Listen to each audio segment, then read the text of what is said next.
Hello and welcome to Stretford Paddock. This is the news today on the 27th of October. We are here from the studio. We're going to be looking at a few different articles this morning. I think I'm slightly out of focus there, Cam.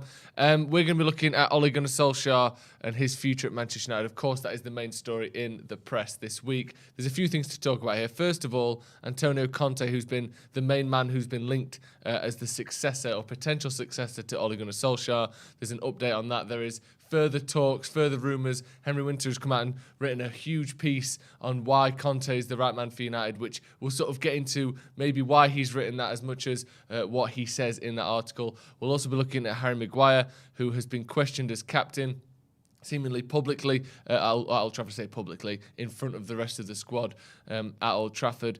We'll also be going through the details of some of these talks that took place after the Leicester game, before the Liverpool game, these kind of clear-the-air talks that Ole supposedly took part in or sort of led.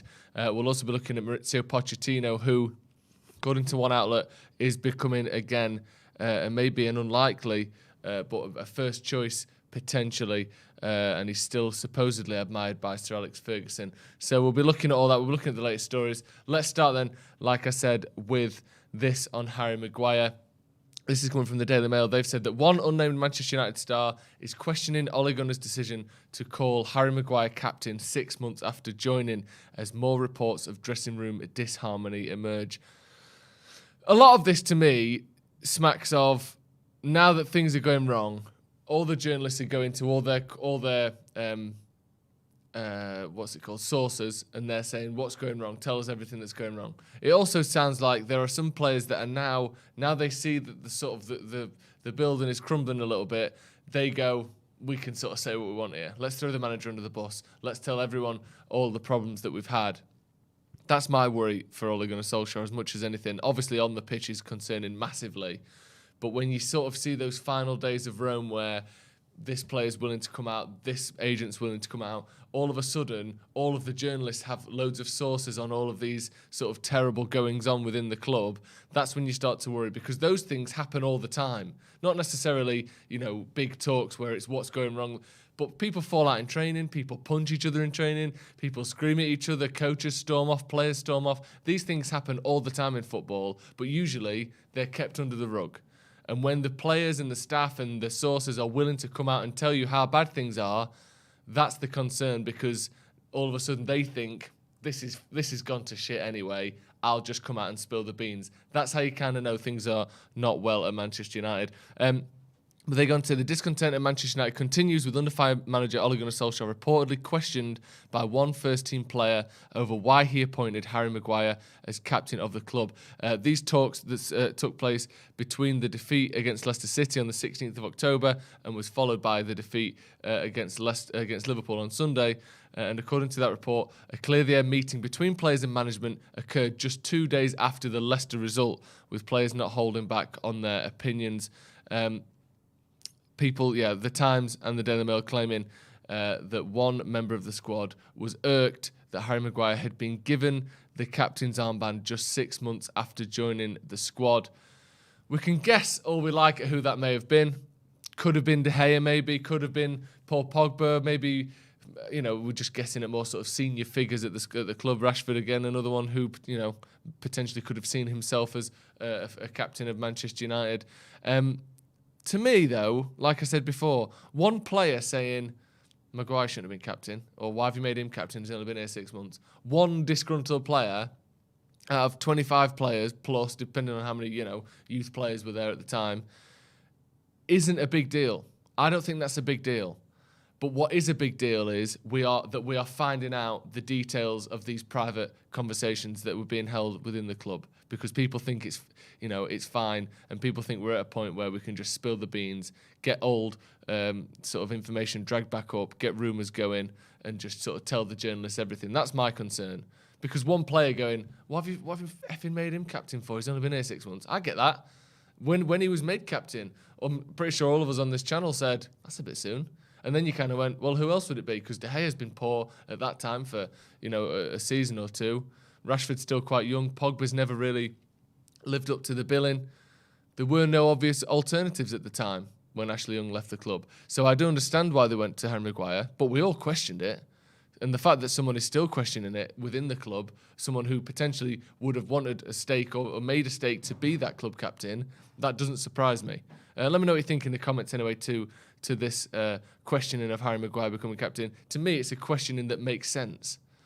Because again, I don't think he was captain at Leicester. And he'd only just joined Manchester United recently. It does seem odd to make him captain straight away, but that's what happened. That's my concern anyway. Like I said, that these rumours are now coming out. People in the comments, how with how his performance has been recently, stripping him from the ban now would wreck his confidence. That's the point. Make Fernandes captain. I understand that now, but Bruno Fernandes wasn't at the club when Harry Maguire was made captain. We have to remember that. I think he was made captain at the start of January or end of December, the year that Bruno came in after Ashley Young had gone to Inter Milan. I don't think that Bruno Fernandes was at the club at that time. Pogba said all these stories about him are BS. This isn't a story about him. And also, we don't know what's been said and what hasn't been said. Paul Pogba has come out and said about the problems around his contract as potentially being false. Hopefully that's true. But again, he's had 3 years to sign the new deal and he hasn't signed one. So there has to be some truth in the idea that he isn't keen on signing one, because otherwise he would have signed one. Maguire should have never been captain. Mo, H101 in the comments. Who do you think should have been captain at that time? Who would you have picked? Nick Albany says, a captain is supposed to lead by example. Ours is a centre-back who managed to scrape 1 clean sheet in 20 games with no coaching and leadership skills. It's not his job to have coaching skills, but I appreciate the rest of that. Change skipper and let Harry focus on his football. Who would you go for? I don't necessarily disagree with the fact that he was made captain quickly. I think it's another measure to take the armband off someone who's already got it. Who would you go for? Bruno or David De Gea as captain? Interesting. I think it's 7 or 8 good games for De Gea. You're sort of forgetting a lot of the last couple of seasons where he was not even guaranteed a starting spot last season. I think there's a bit of a push for me. Bruno for captain? Yeah, potentially. This is a problem. We have no captain material. Well, there is a problem. Bruno. Everyone seems to be sort of decided on Bruno. Maybe. Again, I don't think Harry Maguire is going to lose that captain's armband unless he leaves the club. Because you don't tend to strip someone of the captain's armband. But it's possible. Right, let's move on to our second story then. Maguire's captaincy there, like I said, is being questioned or has been questioned by some United players. Doesn't necessarily surprise me. Ronaldo captain. I'm not sure about that. I don't think you should give it to a player that is only going to be here for sort of 2 years at most. This is from Henry Winter then in the Times, friend of the channel. He's been on multiple times. We've chatted to him a lot. He's a very respected journalist, one of the most respected journalists, most sort of prestigious journalists in the country. He's written an article in the Times today saying Antonio Conte could ruffle feathers and rescue Man United. Basically, if you haven't read it, give it a read. But the gist of it is Antonio Conte is a winner. He's going to bring that sort of winning mentality back to Manchester United. He's the sort of manager that players will fear. He's basically all of the things that are thrown at Ole as his weaknesses. He's never really won any major trophies. The players think he's too nice. He doesn't instill fear in the dressing room. He doesn't have command of those players when things aren't going well. He doesn't have the tactical nuance and detail that some of the other managers have. He's outlining all of the things that Conte has that Ole doesn't in this article. It's a very well-written article. It's a very good sort of opinion piece on Antonio Conte. But crucially, Henry Winter is the sort of man and the sort of journalist that doesn't usually sort of comment on this kind of rumour. Conte to United at this point is a rumour. We know that. The fact he's written this expansive, extensive article on him suggests to me that maybe some of the rumours we're hearing in the background of Conte wanting to join United going, we're not necessarily sure about X, Y, and Z, which I think we all have concerns with Conte, but that something may be afoot here, because this is a big article to have written, a lot of detail, and again, you know, Henry Winter isn't someone who just writes, oh, you don't go to Henry Winter, Henry, give me 2,000 words on Conte, we need it to fill the back page. He's someone that takes his time, that picks his articles, you know, he's the chief football writer at the Times. He isn't just some reporter that had to write something on Conte to get a few SEO clicks. This suggests to me that the rumours linking United to Conte have credibility. And we kind of knew that, but there had been rumours over the last day or so that United had maybe turned away from Conte. We were concerned about Conte. Give this a read and let me know what you think, because I personally think if Henry Winter is writing, again, a very long, extensive article on exactly what Conte could bring to United, the odds are, to me, that something may be moving in a direction towards Antonio Conte. Again, that's just my feeling. That's the sort of feeling I get from reading this article. He goes through exactly what Conte expects from his players, exactly what he expects from on the pitch, off the pitch. It's a big piece. And I think that, the links between United and Conte are obviously real. We've had enough journalists come out and talk about those links and how they are real. And Henry Winter is adding sort of his hat to the ring there.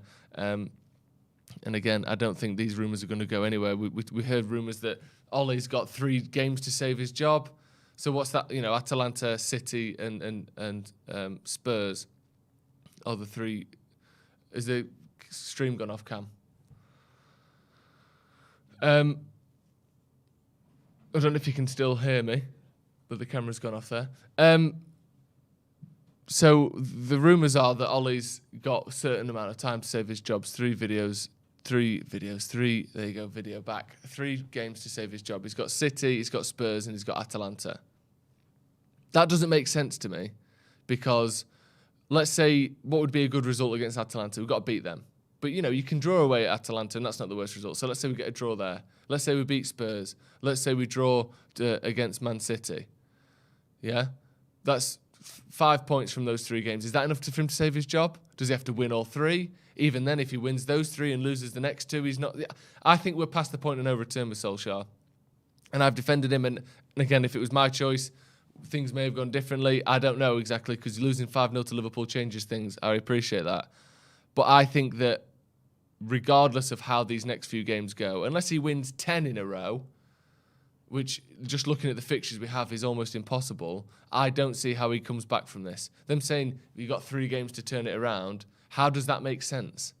Because he wins those 3 and then loses the next 3. Well, is he safe then? Or is he... we can't have this yes, no all the time. I think a decision needs to be made, and I think that decision is going to be made in the next few weeks. Again, we were talking last night, and Jay mentioned a great point. You look at United's run of games, I think it's after the Chelsea game, the next sort of 10 games between November and the middle of January are very winnable. Sort of almost jokeably winnable. That's not even a word. But it's a joke how winnable they are. It's one of the easiest Christmas and January runs I've ever seen. And if you think of bringing a new manager in for games that he can win comfortably, win easily, that's when you would bring him in. Let him have 10 games where you think, feasibly, we could win all 10 of these with a good manager or the right manager. So I personally think, I don't see Ole lasting till the new year. And if he does go, again, the names that will be linked will continue to be linked. Adam McCullough should be putting out a video this afternoon talking about some of those links, talking about whether we're making the right decision by sort of letting Ole continue as manager at Manchester United. That will be coming out this afternoon. I've just got this, I believe, from Paul Pogba's Instagram story. He's saying, tabloid press once again wants to create polemic with 100% fake news. Big lies to make headlines. Journalists who use my name to be seen when there is nothing to see. The only reason I address this is because of...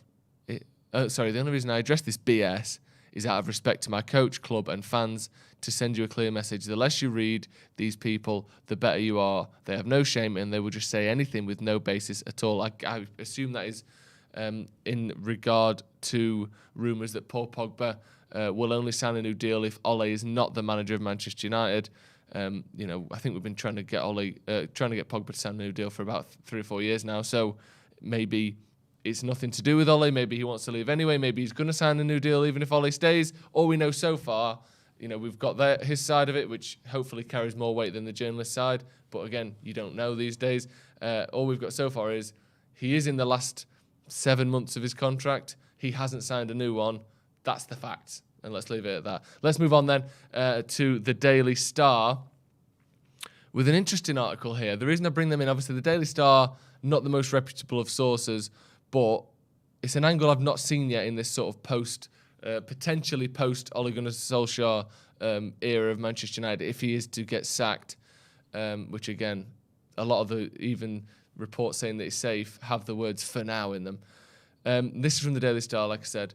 Maurizio Pochettino is Man United's #1 choice, and he's still admired by Sir Alex Ferguson. This is saying Maurizio Pochettino remains United's #1 choice, that the Daily Star can reveal to replace Ole Gunnar Solskjaer should the Norwegian be relieved of his duties. However, the board wants some time to plan their next appointment, and Solskjaer could be handed a lifeline until the next international break, which is the weekend of the 12th of November. The wait would also give chance for United to gauge the availability of Maurizio Pochettino, who remains their top target while also being rated by Sir Alex. The article goes on to say, when Ole came in as caretaker after Jose Mourinho, the aim was for him to fill the gap until Pochettino arrived, right? That didn't happen because of how well Ole did. The board felt pressured and also, I guess, relieved about the idea that they could bring Ole in full-time. He's cheaper than Poch. You'd have to pay money to get him out of Tottenham. All of these things. Ole made sense at the time. I get that. Well, the rumours are now that United still want Pochettino, that Ferguson still fancies Pochettino. How much truth in that, we can make our own minds up. It's the Daily Star, so I'm not going to be giving A+ in terms of reliability ratings. But that is what is being rumoured. Would you still fancy Pochettino, anyone in the comments? Would anyone still fancy Maurizio Pochettino as Manchester United manager? Or has that ship well and truly sailed? Because if this poll was taken 12 months ago, or just before Poch went to PSG, I think he might have been one of the favourites. Certainly while he was still at Tottenham, he was one of the favourites. And then he ends up getting sacked. No one wants him anymore. Goes to PSG, wins a cup. I think the top of the league now. I think undefeated this season, or they've lost one game this season. But again, you're looking in the comments. No Poch, not first choice. No, I'd rather Poch than Conte or Zidane. But unrealistic. No Poch. It's amazing how fan opinion changes, isn't it? Because our comments 18 months ago were full of Poch in. Yes, Poch is a better coach than Ole. That's not the question. There's plenty of coaches with a better track record than Ole Gunnar Solskjaer. You don't just get them in because Ole's not good enough. You have to get the best man for the job. And is that Poch? Poch would be a disaster. Don't rate Poch. Wow. Interesting how opinion changes on that, isn't it? Right, that's going to be all for me this morning. Let me know in the comments what you make of these stories. And let me know what you make of this unfolding Paul Pogba sort of back and forth with the tabloids. They're saying, again, that it's big lies to make headlines and 100% fake news, this story that presumably it's about the story that he will not sign a new deal if Ole Gunnar Solskjaer is the manager. Who knows? Again, that could be someone going, I don't think Pogba's going to sign a new deal. Maybe it's because of Ole. Let's write a story. Who knows? Ten Hag getting spammed in the comments. I'll do my best. I'll do my best. Again, thank you very much for joining us. This has been the Stretford Paddock News. Again, let me know in the comments what you make of these stories. Henry Winter's piece on Antonio Conte. Is he still favourite to be the next Manchester United manager? Let me know in the comments. I'll see you in a bit.